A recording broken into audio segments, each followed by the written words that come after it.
Well, first of all, thank you very much for this invitation, this opportunity to come to beautiful San Diego and talk to you. It's not a very cheerful topic, unfortunately. I want to talk about the Holocaust of the Romani people. And normally, when I give talks, I don't refer to my notes, but in this instance, I'm going to be referring to my notes because there's names and dates that I just cannot keep straight in my head. And I want to have some time at the end to answer some of your questions. Usually, although I speak to very many groups, particularly Jewish groups, about the Holocaust, whenever I speak about that particular topic, when it's question time, people want to know, first of all, well, who exactly are Roma, Gypsies? Who are we talking about? We see these shows on television and so on, but we're not really sure who these people are. Very briefly, Romani people are a people of Asian origin who came into Europe in the early Middle Ages and separated and spread out in all directions. And so that today it is more accurate to talk about Romani peoples. For example, one of the confusions is why say Roma and Sinti? Sinti are Roma, but they are a separate division of Roma. It would be a little bit like Ashkenazim and Sephardim, both Jewish but distinct. And it's sort of like that with us. So more about that a bit later on. What I want to get into is to understand why Hitler wanted to eradicate the Romani people. And this immediately raises the question of terminology. The word Holocaust gets used, in my mind, very freely. It's applied to all kinds of situations. I approach it as the implementation of the final solution, which was a directive ordering the extermination of the Jewish people and the Romani people.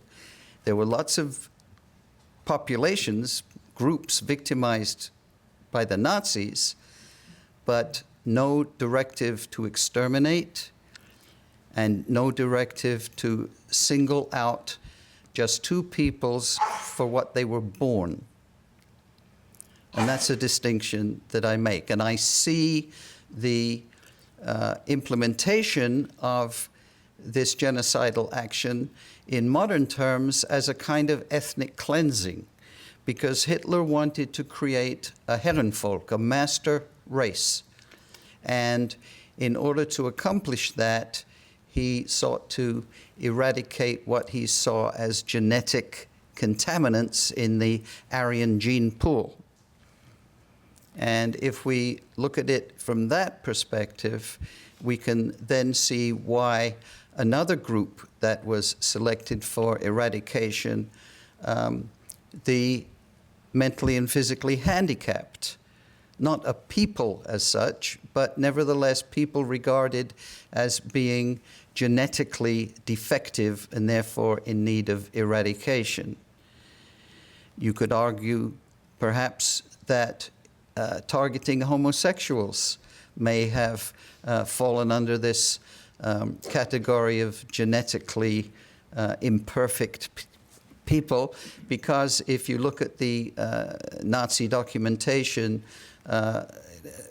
the male homosexual population was also regarded as somehow genetically imperfect.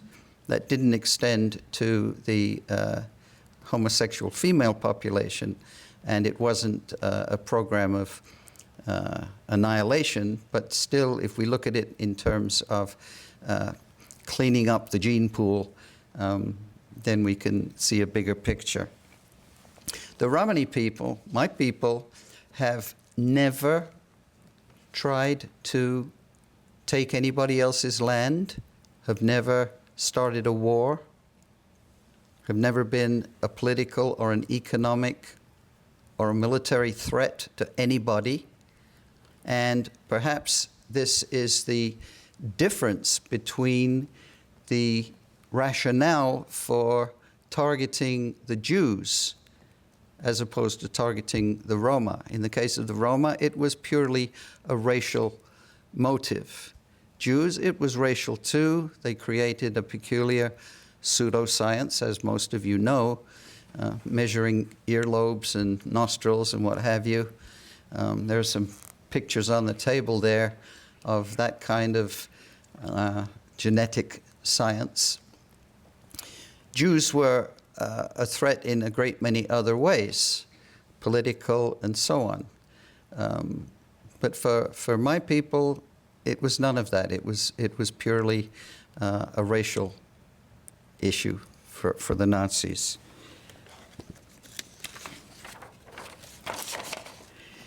The inventor of the term genocide, Raphael Lemkin, actually referred, when he created the term, he referred to the genocide of the Jews and the Gypsies, that's the word that mostly crops up, even before the Holocaust was over. He recognized that the Jews and Roma were being singled out for genocide. But following the end of the Second World War,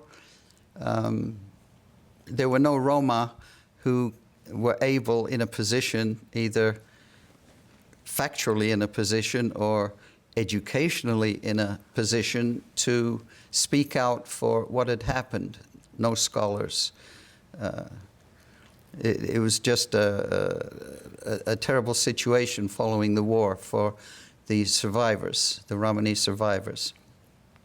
And so very little made its way into the public knowledge about what had happened to the Roma. In fact, until as late as 1947, there were some Roma, particularly Sinti Roma, who stayed hidden in the abandoned concentration camps, fearing arrest because the pre-war laws against Roma were still in effect. And if you had no papers, no proof of citizenship and so on, you were liable for arrest. And so even as late as that, Roma were still keeping a very low profile. And it's only been in the past 10 or 20 years that the scholarship has really begun to focus on the other group targeted for genocide, the Roma. To understand then why this attitude, this disdain for the Romani people existed in the minds of the Nazis, we have to go back a very long way. We have to go back to the beginning of the arrival of Roma in Europe, particularly Northern Europe. Various groups came across from Anatolia, from the Byzantine Empire, which had now become the Ottoman Empire. And the Roma, when they arrived in the south of Europe, were initially confused with the Ottoman Turks, representing the Islamic threat to the Christian world. The southern Europeans, of course, realized very quickly that the Roma were not Turks. They weren't Muslims, they didn't speak Turkish.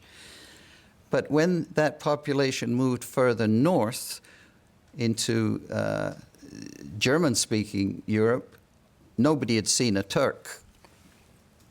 And when the dark-skinned Roma showed up, they were assumed to be Turks or spies for the Turks, and laws began to be instituted even in the 1400s. And they were pretty harsh laws. They they mostly forbade Roma from taking up residence, and forced them to keep on the move. And those laws have gone on ever since. If you, one of my books, or book with my essays in, called Danger Educated Gypsy, there's a chapter in there about the relationship in this country between law enforcement and the Romani-American population. And there are a lot of American laws against Roma, believe it or not, the last of which we managed to have taken off the books in 1998 in New Jersey. And although you could say, well, these are old laws, surely, and they go back a long way. They go back even to colonial times. But they are as new as the most recent time that they were used. And they have been used up into the 1990s to keep Roma out of this or that county or even state. So we find the beginnings of the antagonism going back for centuries. And we could add other factors too. The Romani culture is shielded from non-Roma. We have a word for people who are not Roma, which is gaje. And with cultural beliefs inherited from Asia in place, in conservative Romani culture, we regard non-Romani people as not physically unclean, but spiritually unclean. In order to live as a Romani person, you have to obey certain rules. You have to prepare food in a certain way, wash things in a certain way. And the outside world is seen as dangerous and polluting.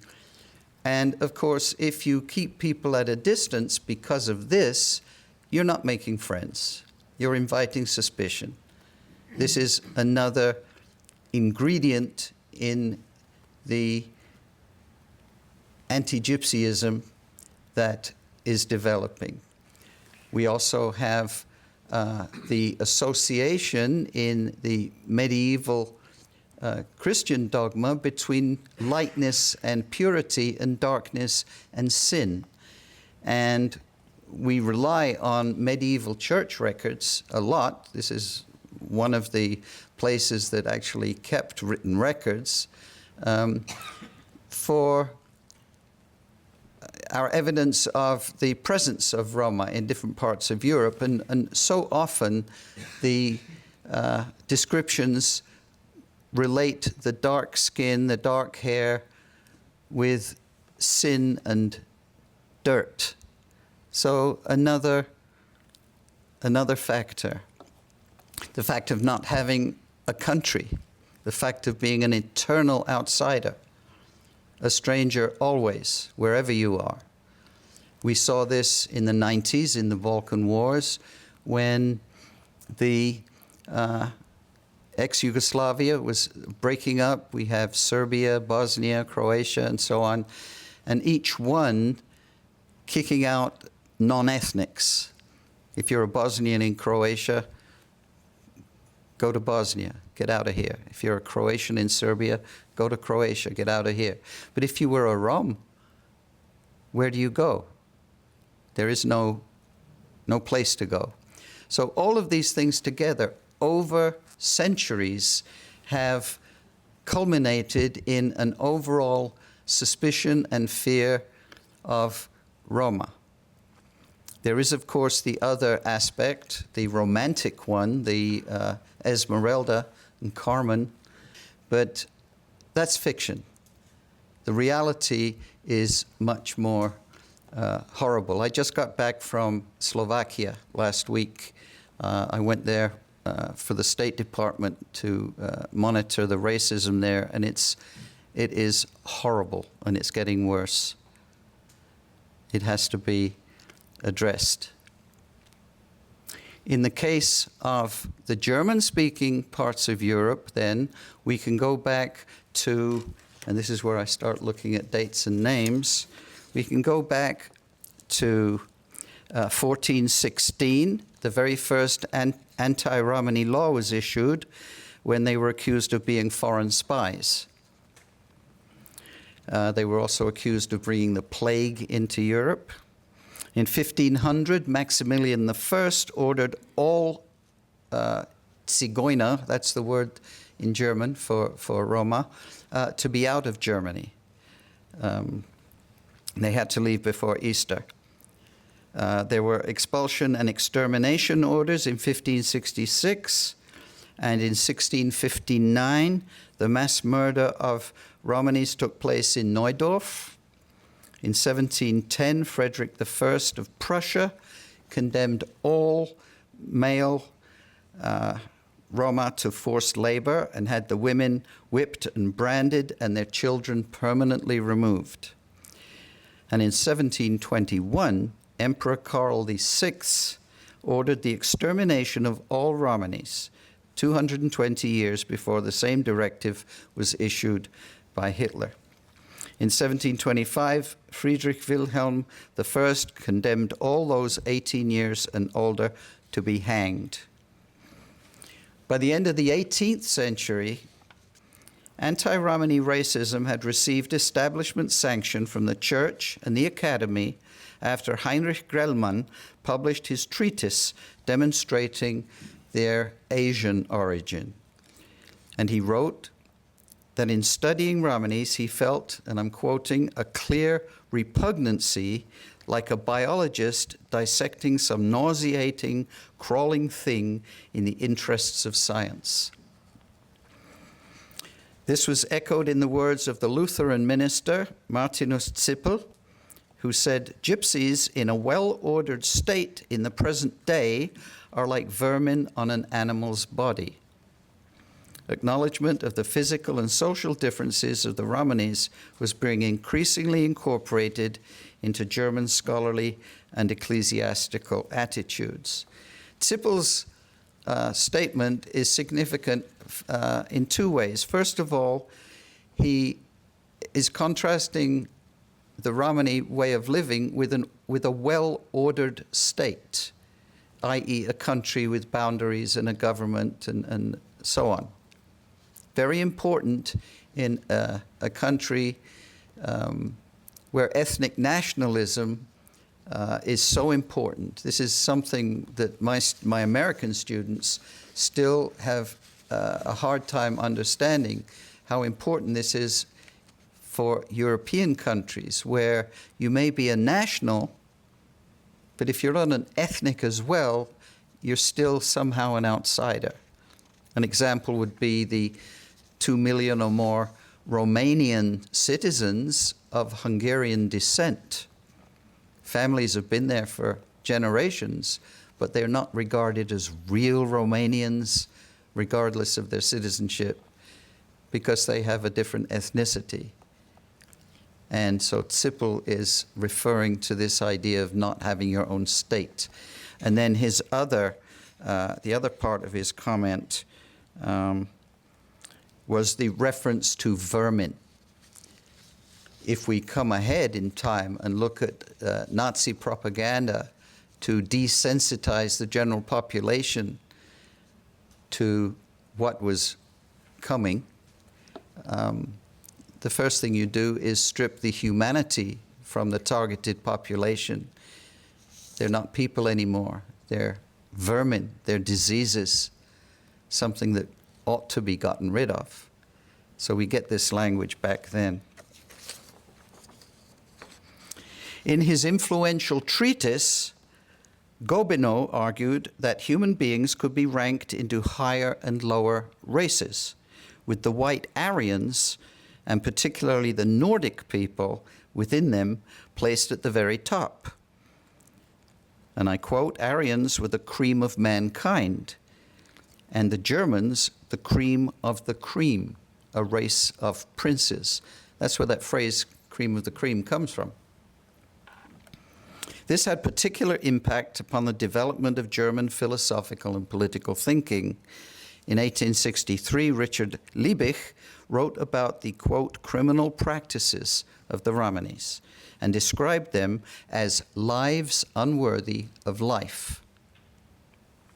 The first use of a phrase which was repeated in 1869 in an essay on Romanis by Kuhlemann, and which was later to have ominous significance.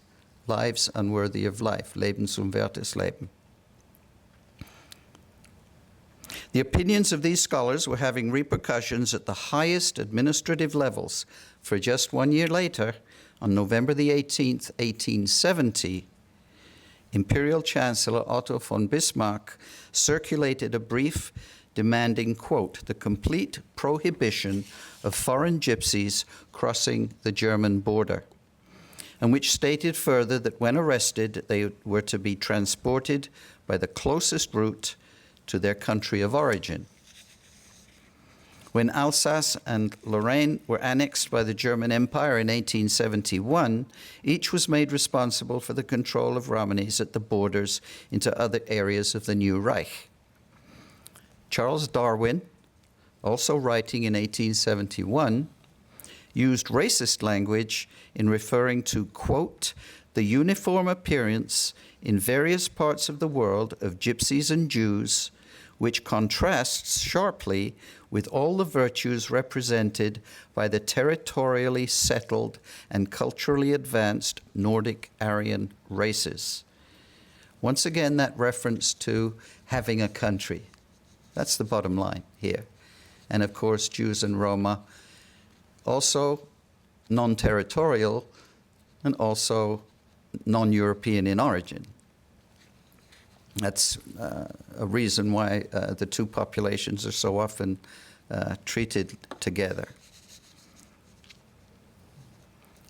Basing his ideas on Darwin, Cesare Lombroso published his influential work, L'uomo delinquente, the criminal man, in 1876, which contained a lengthy chapter on the genetically criminal character of the Romanis, whom he described as, quote, a living example of a whole race of criminals.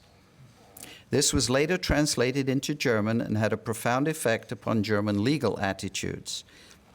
In 1890, the Swabian Parliament organized a conference on the Zigeunergeschmeiß, that means gypsy scum, and suggested means by which the presence of Romanis could be signaled by ringing church bells.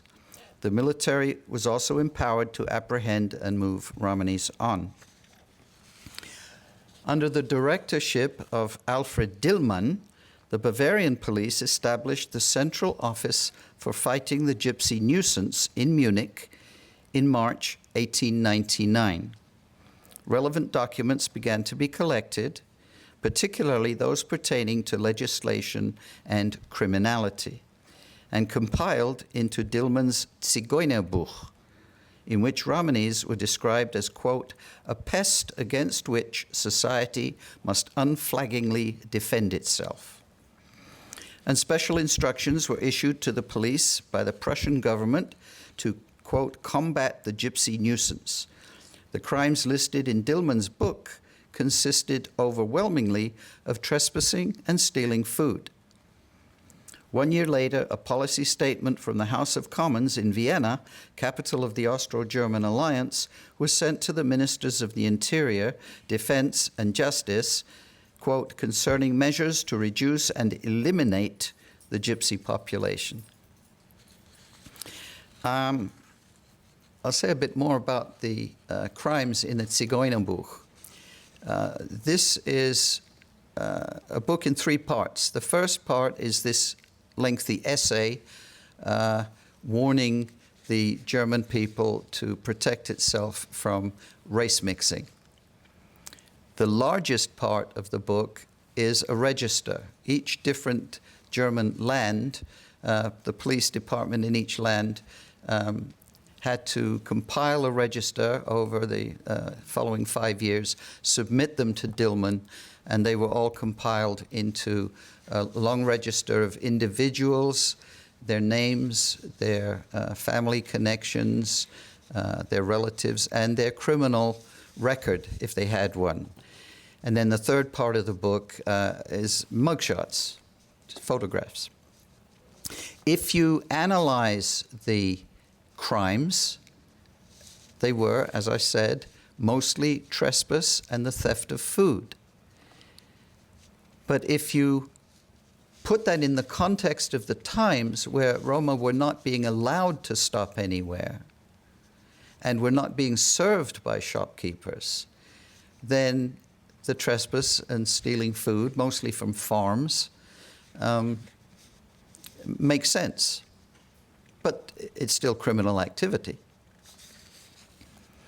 Under the directorship of Dillman, I've read that part, using Liebich's phrase in the title of their book, The Lives Unworthy of Life, psychiatrist Karl Binding and magistrate Alfred Hocher argued in 1920 for the euthanizing of those who were Ballast Existenzen, dead weight in humanity. Three populations were considered: those with gross physical disfigurements, those carrying hereditary diseases, and those in comas considered unlikely to recover.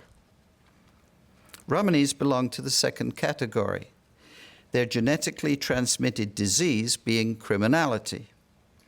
This rationalized the, quote, prevented detention of Romanis in Weimar Germany, and was clearly racial. Even if one had not committed a crime, one was likely to do so eventually because criminality was a genetic, i.e. a racial characteristic.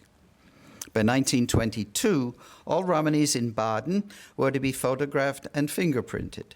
The Bavarian parliament issued a new law to combat gypsies, nomads, and idlers, and the Provincial Criminal Commission endorsed another, dated July the 16th, 1926, aimed at controlling the Zigeunerplage, the gypsy plague. By 1927, legislation requiring the photographing and fingerprinting of Romanis had been introduced in Prussia, where 8,000 were processed in this way. Bavaria instituted laws forbidding any to travel in family groups or to own firearms. Those over 16 were liable for incarceration in work camps, while those without proof of Bavarian birth began to be expelled from Germany. In further direct violation of the Weimar Constitution, which guaranteed equal rights for all citizens, after April 12, 1928, Romanis in Germany were placed under permanent police surveillance. And in the same year, Professor Hans Günther wrote that, quote, "It was the gypsies who introduced foreign blood into Europe." On April 16, 1929, the Munich Bureau's National Center jointly established a division of Romani affairs with the International Criminology Bureau, that was Interpol. Working closely together, they enforced restrictions on travel for all Romanis who didn't have documents, and imposed up to 2 years detention in rehabilitation camps upon those 16 years of age or older. On January the 20th, 1933, officials in Burgenland called for the withdrawal of all civil rights from Romanis. In May, a law was introduced to legalize eugenic sterilization. On July the 14th, Hitler's cabinet passed a law against the propagation of lives unworthy of life, that very same phrase. It was called the Law for the Prevention of Hereditarily Diseased Offspring, and ordered sterilization for certain categories of people, specifically, and I'm quoting, gypsies and most of the Germans of black color. This is a population that doesn't get much acknowledgement because actually they were almost all eradicated before 1939. But by the 1930s, there was a substantial but small population of Afro-Europeans. They, for the most part, resulted from unions between the African troops that the French had brought in during the First World War and European women, German women. And for the most part, they were easily identifiable. And I think there are about 6,000 of them, but they were taken out pretty soon. I've had survivors come up and tell me that they remember in the 30s how there were Afro-Germans, and then suddenly there weren't any, almost overnight. Other 1933 laws to prevent offspring with hereditary defects and the reform of habitual criminals and social deviants directly targeted Romanis. From January 1934 onwards, they were being selected for transfer to camps at Dachau, Dieselstrasse, Sachsenhausen, Marzahn, and Fennhausen for processing, which included sterilization by injection and castration. 2 laws issued in Nuremberg in July forbade Germans from marrying Jews, Negroes, and Gypsies.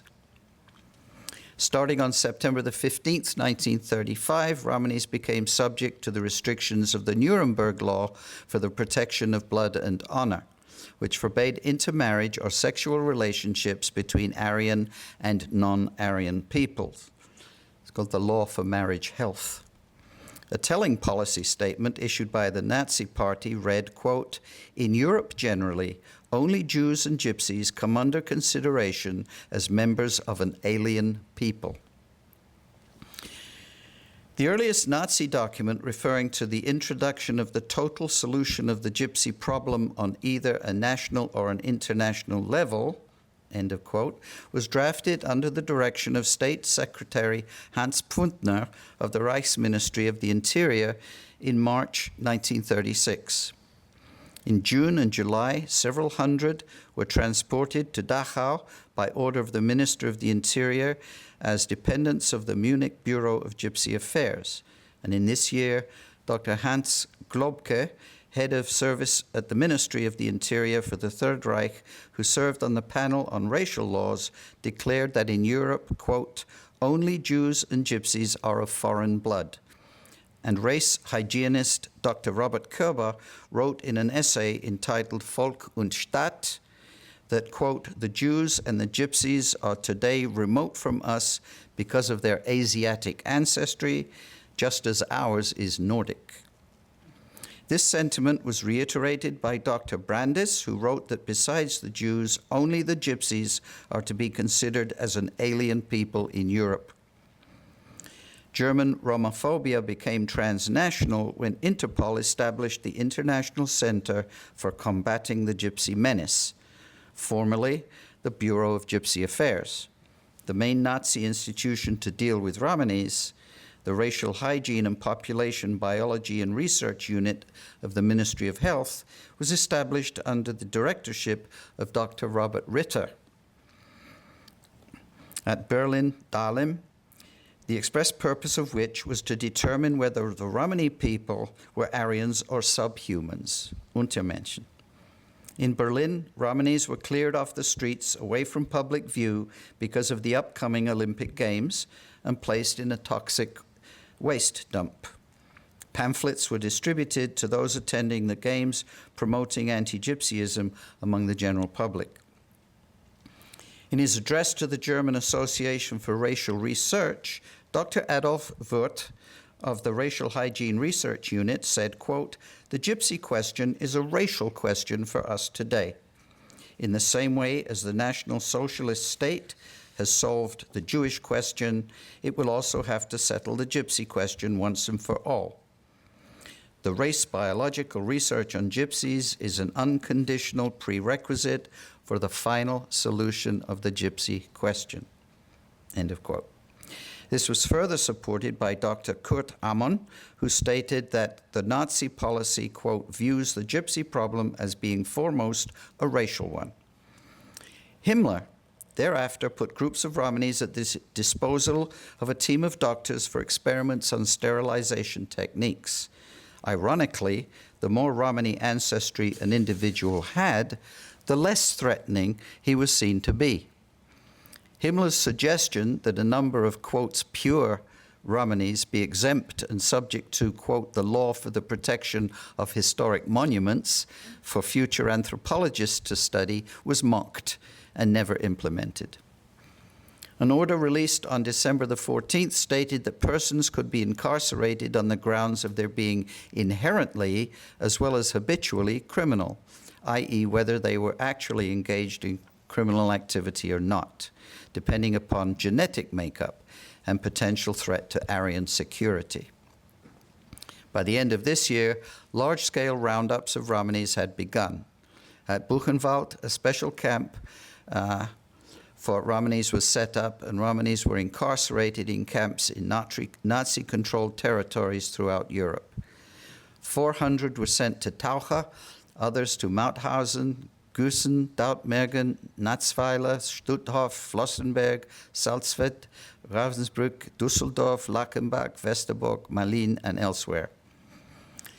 From 1937 onwards, the Wehrmacht High Command began issuing decrees ordering the exclusion of all Romanis from military service for reasons of racial policy. In March 1938, Romanis were prohibited from voting, and in that same month, a letter to the imperial leader of the SS from Dr. Werner Best, who was head of the Nazi security police, addressed the, quote, initiation of the final solution to the Gypsy problem from a racial point of view. The first official publicly posted statement to refer to the final solution of the Gypsy question, the endgültige Lösung der Zigeunerfrage, was also issued at that time, signed by Himmler, who also ordered the Bureau of Romani Affairs to be moved from Munich to Berlin. Between June the 12th and the 18th, Gypsy Cleanup Week, Zigeuner Aufräumungswoche, was in effect, and hundreds throughout Germany and Austria were rounded up and incarcerated. In Manwort, 300 Romani farmers and vineyard owners were arrested in a single night. In a parallel development to the 1938 Jewish expulsions, Romanis were expelled from the left bank of the Rhine in August. In that month, too, Karl Hannemann wrote that rats, bedbugs, and fleas are also natural occurrences in the same way as Jews and Gypsies. All existence is a struggle. We must therefore gradually, biologically eradicate all these vermin. After September the 4th, Romani children were forbidden to attend school. 1938 is a significant year because it was also the year of Kristallnacht. And both of those events, the Cleanup Week and the Kristallnacht, sent a very clear message to the general public because it was the police who were brutalizing Jews and Roma. And the police are the ones who are supposed to protect us. But if the police could do it openly, it meant that it was okay. Individuals were categorized by percentage of Romani ancestry. If 2 of one's 8 great-grandparents were even part Romani, that individual had too much, quote, Gypsy blood to be allowed later to live. These criteria were twice as strict as those applying to Jews. If the criteria for determining Jewishness had been applied to Romanis, some 18,000 would have escaped death. Romani women married to non-Romani men and children over the age of 13 were sent to Düsseldorf-Lierenfeld to be sterilized. 5,000 German Romanis were concentrated in the Gypsy section of the concentration camp at Łódź. On December the 8th, 1938, Hitler signed a new order based upon the findings of the Office of Racial Hygiene, which had determined that Romani blood was very dangerous to Aryan purity. Dr. Tobias Porci, area commander in Styria, wrote in a memorandum to Hitler's chancellery that, quote, Gypsies place the purity of the blood of German peasantry in peril, and recommended mass sterilization as a solution. On March the 1st, 1939, the order for the implementation of the Reich Criminal Police Department was issued that stated, quote, "The decree of the Reichsführer SS of August the 12th, 1938, orders the registration of persons living in the Reich territory who count as gypsies. Once it has been established how many there are in the Reich territory, further measures can be taken." And instructions for carrying out those orders were issued in March, stating that the aim of the measures taken by the state must be the racial separation once and for all of the gypsy race from the German nation and the prevention of racial mixing. Every police headquarters was set up to a unit to monitor Romani matters, and one or more persons were to be permanently responsible for Romanis. According to the minutes of a meeting organized by Heydrich on September the 27th, Hitler instructed the German Romanis and Jews were to be moved by rail into Poland. That order came on October the 16th. Quote, "With regard to the transportation of the gypsies, we advise that the first transport of Jews is leaving Vienna on Friday, 20th of October, 1939, and 4 wagons of gypsies are to be added to that transport." In December, Hitler issued a new decree regarding these transportations, forbidding all, quote, "gypsies and part gypsies not already in camps from moving out of their area," and trains were subsequently reported moving east packed with gypsies. Dr. Johannes Berendt of the Office of Racial Hygiene issued the statement that, quote, "All gypsies should be treated as hereditarily sick. The only solution is elimination. The aim should therefore be the elimination without hesitation of this defective element in the population." End of quote. Justice Reichsminister Tirak would later write to Bormann that he, quote, "intended to make the Reichsführer SS responsible for the prosecution of Poles, Russians, Jews, and Gypsies. Poles and Russians can only be prosecuted by the police if they lived in the area of the former Polish state prior to September the 1st. Prosecution proceedings against Jews and Gypsies, however, should be taken without observing these reservations." The first mass genocidal action of the Holocaust took place in January or February in 1940, when 250 Romani children in the concentration camp at Buchenwald were used as guinea pigs for testing the gas Zyklon B, later used for mass killings at Auschwitz-Birkenau. Nazis in Alsace complied with an order to round up the Jews and the Gypsies. In this year, Nazi statisticians Wetzel and Hecht estimated that 100,000 Gypsies and others were scheduled for deportation to Poland and were shipped between May the 15th and the 18th. A memorandum from Leonardo Conti, Secretary of State for Health in the Ministry of the Interior, to the main office of the Security Police and the Reich's Health Department read, "It is known that the lives of Romanis and part Romanis are to be regulated by a gypsy law, Zigeuner Gesetz. I firmly believe, now as before, that the final solution of the gypsy problem can only be achieved through the sterilization of full and part Romanis. I think that the time for a legal resolution of these problems is over, and that we must immediately try to sterilize the Romanis and part Romanis as a special measure, using analogous precedents. Once sterilization is completed and these people are rendered biologically harmless, it is of no great consequence whether they are expelled or used as labor on the home front." On May the 18th, Romanis were deported from 7 assembly centers in the Old Reich to Lublin, located in the general government. The first transport included 2,500 German Romanis, selected as full families wherever possible.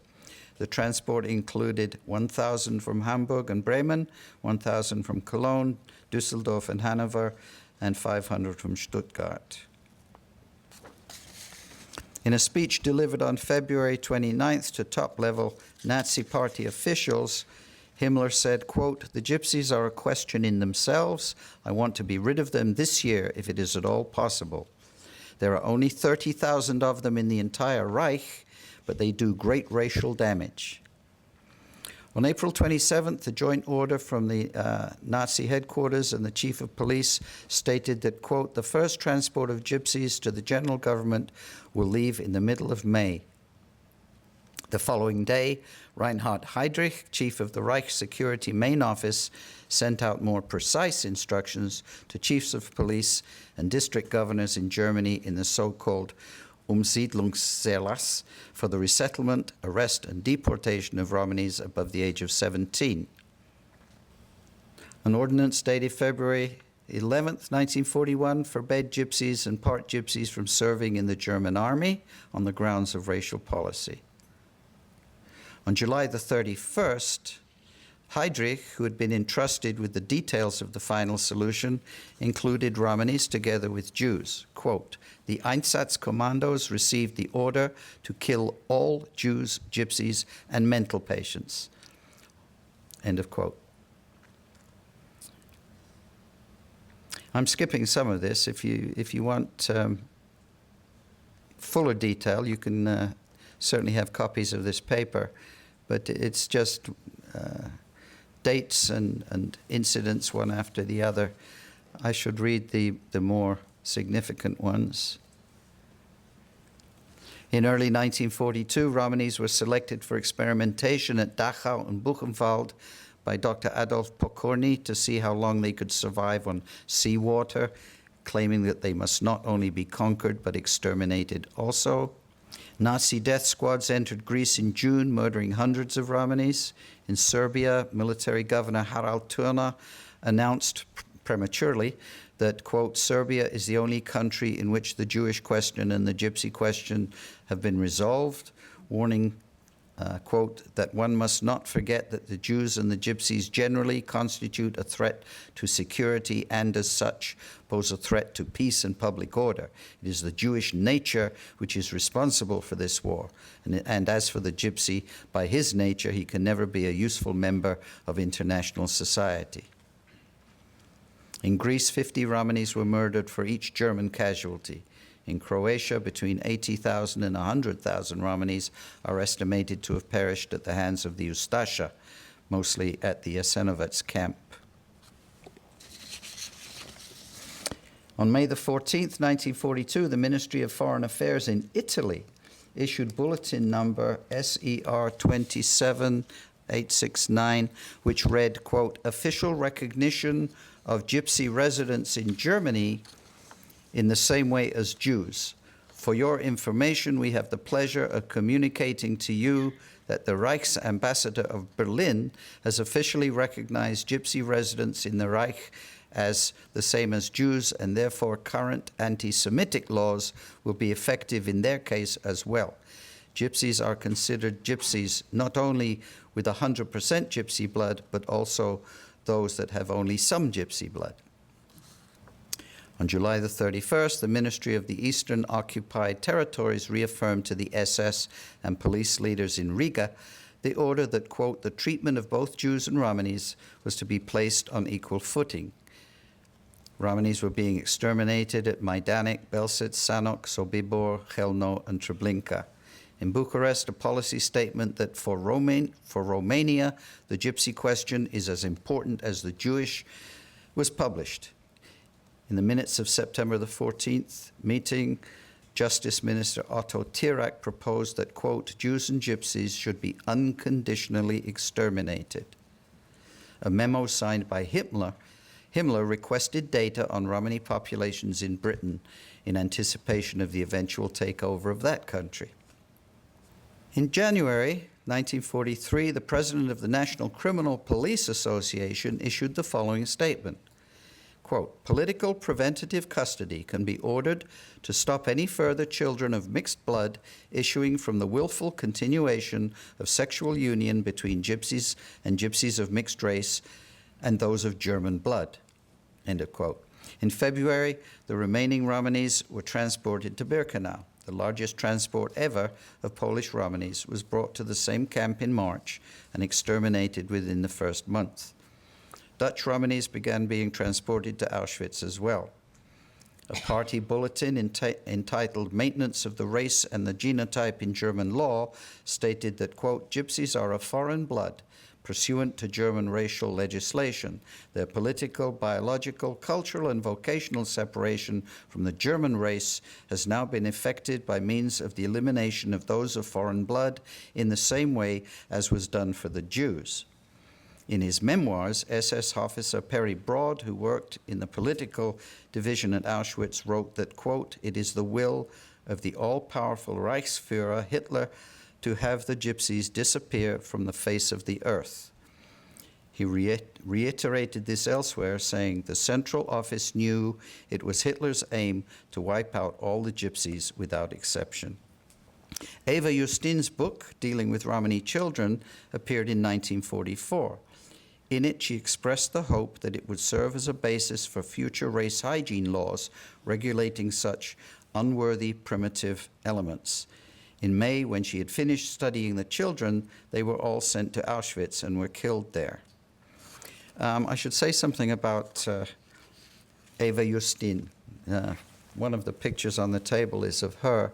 She worked for Ritter, and she had red hair and pretended to be a friend to the Roma, but she was really gathering information for the party.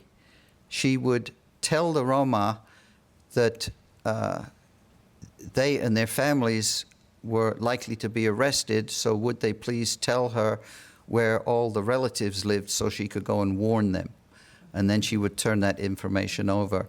But she did such a good job of gaining their confidence that because of her red hair, they had given her a nickname, Lolichai, which means red-haired lady. But she really did that. And her dissertation, we have a copy of it in the archives. We also have the Sugoi book in the archives in Austin. A dissertation on the backwardness of Romani children compared with the white children in school. In the early morning hours of August the 2nd and 3rd, 2,900 Romanis at Auschwitz-Birkenau were killed and cremated in one mass action referred to as Zigeunernacht. On September 26, a further 200 Romanis, mostly children, were shipped to Auschwitz from Buchenwald and gassed 2 weeks later. Another survivor some time ago came and told me afterwards he survived Auschwitz, and he said he remembered Zigeunernacht and the greasy black smoke that hung over the camp from the bodies that had been put into the ovens, the Roma. Not one Romani was called to testify in behalf of his own people at the Nuremberg trials that began in October 1945. Current estimates now indicate that between 1.5 and 1.5 million Romanis died during the period 1933 to 1945.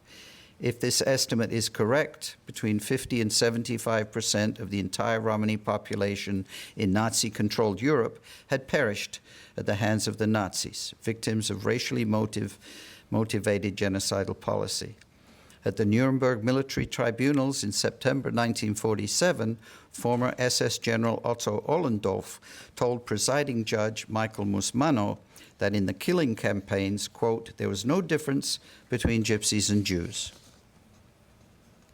Despite the overwhelming documentary evidence to the contrary, in 1951, the Württemberg Ministry of the Interior in Germany issued a statement that judges hearing restitution claims should bear in mind that, quote, Gypsies were persecuted under the National Socialist regime not for any racial reason, but because of a social and criminal record. It's clear from quotes I've given you today that race was front and center. But there were no Roma speaking out at this time. Members of the shattered post-war remnants of the surviving Romani population lacked the wherewithal legally to challenge this statement, and no outside agency came forward to take up the Romani case.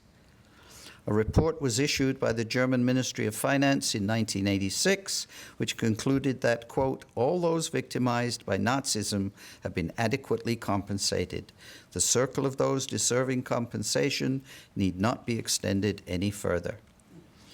2 years later, in February, the East German government announced its resolution to pay $100 million in war crimes reparations to Jewish survivors, but refused to pay anything to Romani survivors. Finally, on April 12, 1990, the East German government released a statement apologizing for the, quote, immeasurable sorrow the National Socialist regime had inflicted upon its victims, including Romanis, but, quote, while the world celebrates the changes in Eastern Europe, the traditional Gypsy role of scapegoat is already being resurrected in countries like Romania and Hungary. Collective rights for minorities, such as Gypsies, remain as elusive as ever. Thank you.